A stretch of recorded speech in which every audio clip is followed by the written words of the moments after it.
magacaygu waa Cumar Cali Cabdi. halkan waxaan ku qabanayaa tix yaro gabay ah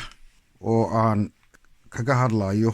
ama ku raali gelinayo dadka raxaweynta ah ma garanaysaa dhibaatooyinku khaasatan dumarka iyo caruurta iyo ma garanaysaa dadka nugulka ah loo geystay aad baan uga xunnahay. marka gabaygan yar waxa weeyaan waxaan doonayaa inaan kaga raali geliyo dhibtaa gaadhay. gabayga magaciisu waa Godob Reeb. haddii aad abwaanguna toon ku garanayo ama guurtigeed joogaho guudka ka caddaaday oo xeerar guudiya yaqaan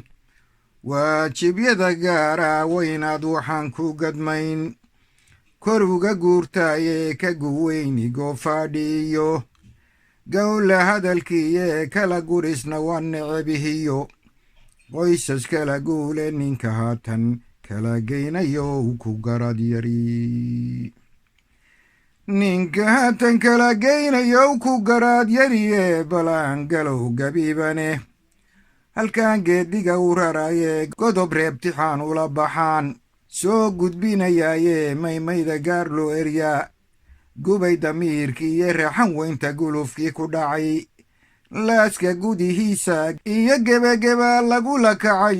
gadafka loo geystay guhaadiyo dhibtii ay muteen gelelefkii gaadhay garbasaar la'aantii haween gaadhi lagu saaray waxaaje aan gobi lahayn oo garmaahaynee gaal iyo midkii kaa fogbaa la iska guulaayee garbabeelyay awrkii cunaa gibisha saaraydee gurgurshaaga heeryada fagtaa gaadid qaad ma lehee geeskan ku nooliyo dhammaan gobolladiisoo dhan gosha bari galbeed koonfuriyo gacanka xeebtiisa halkay garawa daaqdiyo hashii guruca dheeraydii ee magaca gaarwada sitiyo gebiba soomaalka waa gacal walaal aanu niyo garabyadaydiiye oo waa geedka laamaha ka baxay